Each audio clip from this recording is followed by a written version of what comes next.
આપ સર્વોને હેતપૂર્વક જય શ્રી સ્વામિનારાયણ।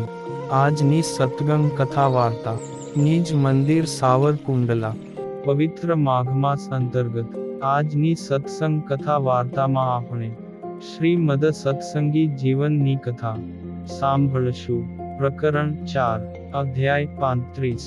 1 મુક્તાનંદ સ્વામી કહેવા લાગ્યા કે હે વિપ્રો, જો તમારા હૃદયમાં કાનિક પ્રશ્ન પૂછવાની ઈચ્છા હોય તો શાસ્ત્રની રીતે અત્યારે જ મને પૂછી શકો છો। સુવ્રત મુનિ કહે છે કે હે રાજન, આ પ્રમાણે જ્યારે સ્વામીએ કહ્યું ત્યારે વિદ્વાન વિપ્રો પોતાના આશયને અંતરમાં ગૂઢ રાખીને સર્વે મનુષ્યો સાંભળે તેમ મુક્તાનંદ સ્વામી પ્રત્યે જિજ્ઞાસુ થઈ પૂછવા લાગ્યા કે હે સ્વામી, આ કલિયુગમાં મનુષ્યોનું આત્યંતિક કલ્યાણ કયા સાધનથી થાય છે, તે સાધનોનો નિર્ણય શાસ્ત્રને અનુસારે અમને અત્યારે જ જણાવો। આ પ્રમાણે પ્રતિવાદીઓએ પ્રશ્ન પૂછ્યો ત્યારે સર્વેના સંશયોનો નાશ કરનારા મુનિ શ્રેષ્ઠ મુક્તાનંદ સ્વામી તે વાદીઓનો આશય જાણવાની ઈચ્છાથી તેઓને સામે પ્રશ્ન પૂછવા લાગ્યા કે હે સુંદર વ્રતને ધારણ કરનારા વિપ્રો, તમે આજ દિન સુધી પોતાના આત્મકલ્યાણનો શું નિર્ણય કરી રાખ્યો છે, તે તમે મને પ્રથમ સંભળાવો। ત્યારે વાદીઓ કહે છે કે હે મુનિ, ભગવાન વિષ્ણુનું નામ સંકીર્તન જ કળિયુગના દોષને નાશ કરનારું કલ્યાણનું સાધન છે, એવો અમારો નિર્ણય છે।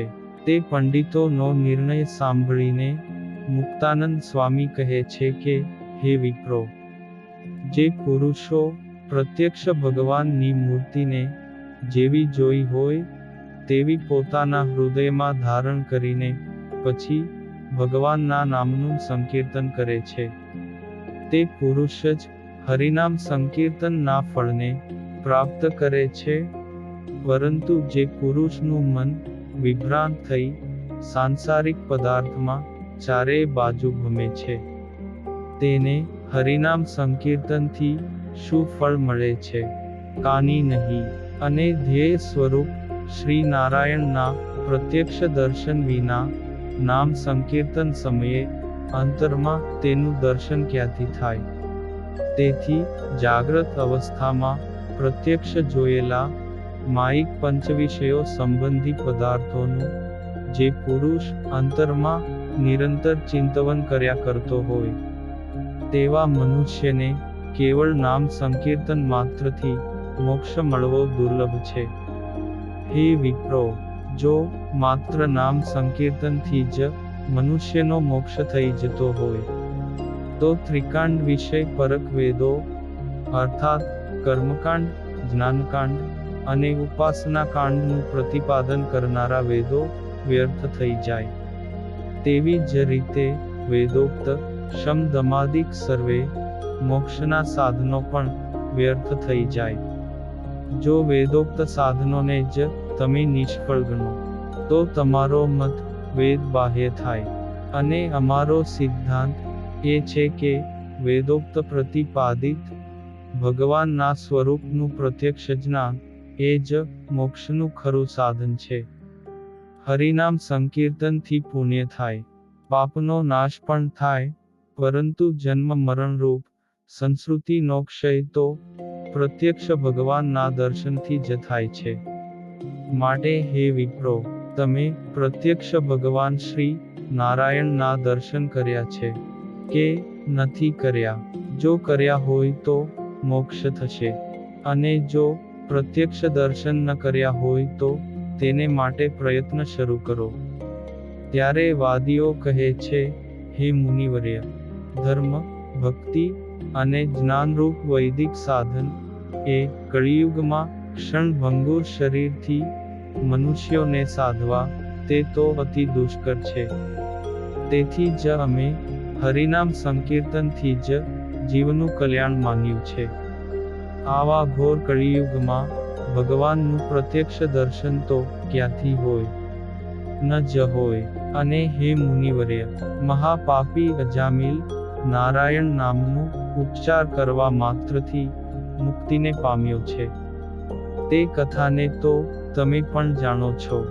ત્યારે મુક્તાનંદ સ્વામી કહે છે કે, હે પંડિતો, નામ ઉચ્ચારણ માત્રથી અજામિલની જે મુક્તિ કહી છે, તે તો કેવળ પાપના સમૂહથી અથવા યમપાશથી મુક્તિ જાણવી, પરંતુ સંસારના જન્મ મરણરૂપ પાશ થકી મુક્તિ તો શ્રીમદ ભાગવતમાં કહી નથી. યમરાજા કહે છે કે, હે દૂતો, હરિનામ નામ સંકીર્તનનું મહાત્મ્ય તો જુઓ, કે જે નામ ઉચ્ચારણ માત્રથી અજામિલ પણ યમપાશથી મુક્ત થયો. શુકદેવજી કહે છે કે, હે પરીક્ષિત, તે કારણથી જગતને મંગલ કરનારું ભગવાન શ્રી વિષ્ણુનું નામ સંકીર્તન મહાપાપનું પણ સંપૂર્ણ પ્રાયશ્ચિત છે, એમ તમે જાણો. હે પંડિતો, જો અજામિલ કેવળ હરિ નામ સંકીર્તનથી જ મુક્તિ પામી ગયો છે, એવો જો તમારો સિદ્ધાંત હોય, તો એ અજામિલે ગંગા કિનારે બેસીને અષ્ટાંગ યોગનો અભ્યાસ શા માટે કર્યો? માટે અજામિલ હરિનામ સંકીર્તનથી તો કેવળ પાપ થકી અને યમના પાશ થકી મુકાયો છે, પરંતુ મોક્ષ તો ભગવાનની ઉપાસના કરીને ભગવાનના સાધર્મ્યપણાને પામેલા ભગવાનના પાર્ષદોના પ્રત્યક્ષ દર્શનથી અથવા એમની દયામય દ્રષ્ટિ મળતા જ્ઞાન પ્રાપ્ત થયું કે, અહોહો, આ તો સાક્ષાત ભગવાનના પાર્ષદો છે. આવા જ્ઞાનને કારણે તે ભગવાનના માર્ગે વળ્યો અને અષ્ટાંગ યોગ સાધીને ભગવાનનો સાક્ષાત્કાર કરી મોક્ષને પામ્યો છે. એમ હું કહું છું, હે પંડિતો, કલિયુગમાં ભગવાનનું પ્રાગટ્ય ન થાય એમ તમે જે બોલ્યા, તે આવા પ્રકારનું વચન વેદાંતને જાણતા કોઈ પણ સત્પુરુષો બોલતા નથી. આ ઘોર કલિયુગમાં પણ અમારા ગુરુ શ્રી સ્વામિનારાયણ છે. તે તો શ્રી નારાયણ ભગવાનનો પ્રગટ અવતાર છે. તેમના પરમેશ્વરપણાના ઐશ્વર્યોની તો હજારો મનુષ્યોએ તેમજ મેં પણ પ્રગટ અનુભૂતિ કરેલી છે. તે ભગવાન શ્રી હરિ અત્યારે સહજાનંદ સ્વામી નામથી પ્રસિદ્ધ છે. તેથી હું કહું છું કે તમે માનેલો સિદ્ધાંત સંપૂર્ણ અસત્ય છે. કારણ કે સર્વ પ્રકારના પ્રમાણોમાં પ્રત્યક્ષ પ્રમાણ પ્રબળ છે. તેથી અનુમાન આદિક પ્રમાણોથી પ્રત્યક્ષ પ્રમાણનું ખંડન કરવું તે શક્ય નથી. હે પંડિતો, શાસ્ત્ર સંમત અન્ય રહસ્ય પણ હું તમને કહું છું, તેને તમે સાંભળો. તમારા જેવા વિદ્વાનોએ ભગવાન શ્રી હરિના પ્રાદુર્ભાવનું કારણ સત્શાસ્ત્રના પ્રમાણથી જાણવું. જ્યારે પૃથ્વી ઉપર અસુરોના ઉપદ્રવથી ધર્મનો ક્ષય થાય ત્યારે સ્વયં ભગવાન શ્રી હરિ અવતાર ધારણ કરે છે. આ પ્રમાણે શાસ્ત્રોમાં પ્રતિપાદન કરેલું છે. તેમાં મહાભારતના વન પર્વમાં પ્રાદુર્ભાવના પ્રમાણભૂત 2 શ્લોકો તમને સંભળાવું છું.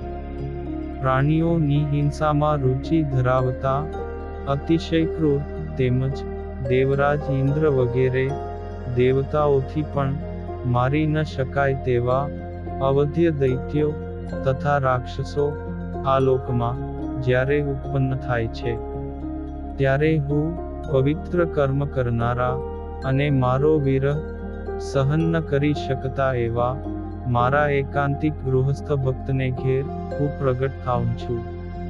ને મનુષ્ય શરીરને અનુસારે વર્તીને દૈત્યો તથા રાક્ષસોનો વિનાશ કરી ધર્મનું સ્થાપન કરું છું. હે પવિત્ર વ્રતવાળા વિદ્વાનો, આ ઉપરોક્ત પ્રમાણ મહાભારતમાં ભગવાન જનાર્દને માર્કંડેય ઋષિને કહ્યું છે. તે જ રીતે શ્રીમદ ભગવદ્ ગીતાના વચનો પણ કહું છું. ભગવાન શ્રી કૃષ્ણ કહે છે કે, હે અર્જુન, જ્યારે જ્યારે ધર્મની ગ્લાનિ થાય અને અધર્મની અભિવૃદ્ધિ થાય.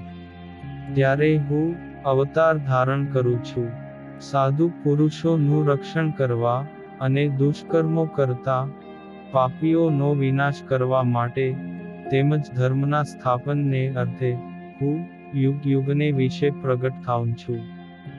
હે સુંદર વ્રતવાળા વિદ્વાનો, આ પ્રમાણે શ્રીમદ ભગવદ ગીતાના વચનોને તમે પ્રમાણરૂપ જાણો. મહાભારતના ઉદ્યોગ પર્વમાં શ્રી કૃષ્ણ ભગવાને અર્જુન પ્રત્યે કહેલી ગીતા પ્રમાણભૂત શાસ્ત્રોની મધ્યે પરમ પ્રમાણરૂપ મનાયેલી છે. શ્રીમદ ભાગવત પુરાણ પણ પ્રબળ પ્રમાણરૂપ શાસ્ત્ર છે, કારણ કે તે સર્વે વેદ, શાસ્ત્ર અને પુરાણોના સારરૂપ છે. તે જ સર્વે સત્પુરુષો ને સત્શાસ્ત્રોનો પણ સિદ્ધાંત છે. અને હવે પછીની કથા વાર્તા આપણે આગળના ભાગમાં સાંભળશું. અત્યારે આપ સર્વોને ભાવથી જય શ્રી સ્વામિનારાયણ.